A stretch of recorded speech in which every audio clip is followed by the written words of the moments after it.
হরে কৃষ্ণ জয়নিতাই।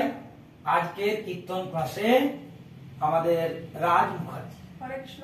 বাহ। তো তোমার এখন কৃষ্ণের জন্মলীলা, মানে যেহেতু জন্মাষ্টমীর সামনে আসছে, তোমার জন্মাষ্টমী লীলা চলছে, তাই না? তো তুমি একটু শোনাও আমাদেরকে, শোনাও।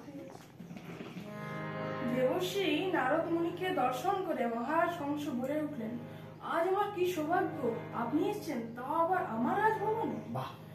আসুন আসুন, বসুন বসুন। ভক্তমণ্ডলী, মায়েরা, শ্রী শ্রী ঠাকুর রামকৃষ্ণ পরমহংসদেব বলে গেছেন, তোমার বাড়িতে যদি কোনো অতিথি আসেন, তোমার বাড়িতে যদি দুটো মিষ্টিও নাও থাকে, অন্তত দুটো মিষ্টি কথা বলুন।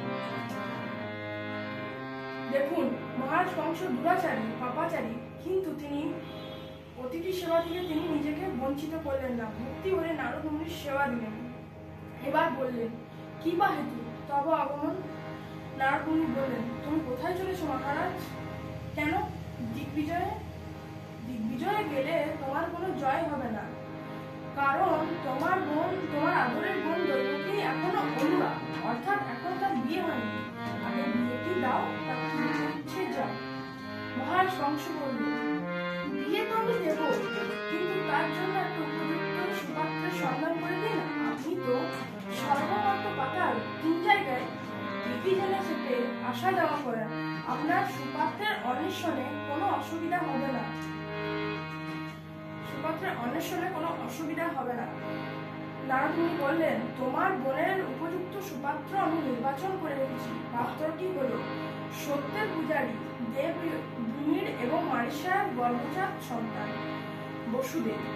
শুভ দিনে নারদ মুনির উপস্থিতিতে এবং দেশ বিদেশের রাজাদের সমাগমে শুরু হলো দেবকী এবং বসুদেবের শুভ বিবাহ শুভ। শুভ দিনে শুভ